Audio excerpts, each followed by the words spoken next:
Welcome back on Take Action News on this wonderful Saturday afternoon, March 16th. Joining me in studio, of course, as always, is Rich Webster. He's doing a great job on the board today. We've been talking a little bit about the Conservative Political Action Conference and what that means, if anything, for the American public and the future of the Republican Party and the conservative movement. Well, the conference made waves earlier when it was announced who the speakers were going to be.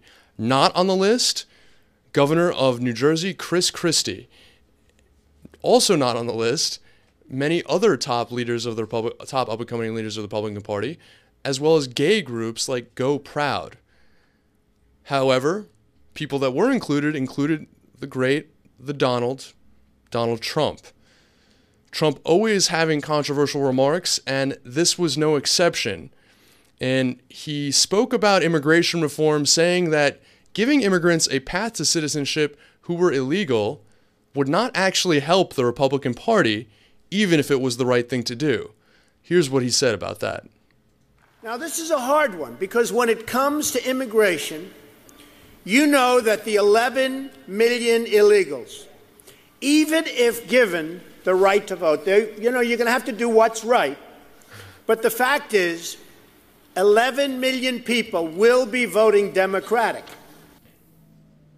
And of course, though, he said that he is friendlier to some forms of immigration, particularly European immigration. Here's what Trump said about that. I said to myself, why aren't we letting people in from Europe? I have many friends, many friends, and nobody wants to talk this, nobody wants to say it, but I have many friends from Europe. They want to come in.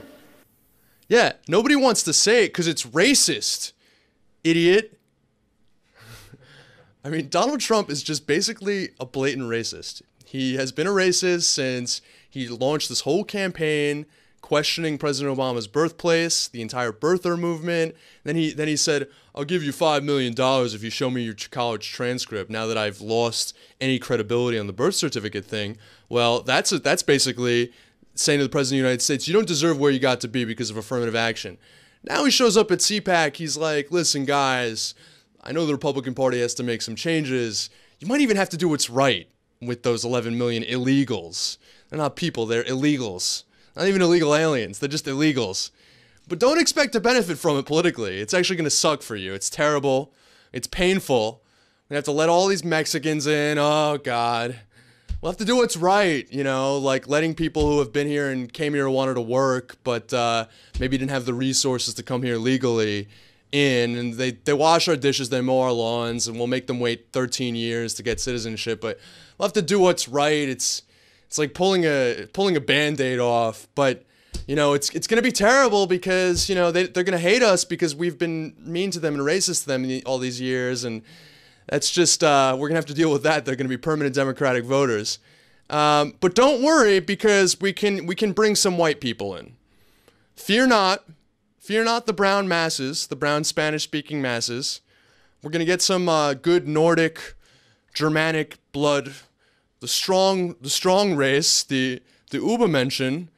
We can get them more visas.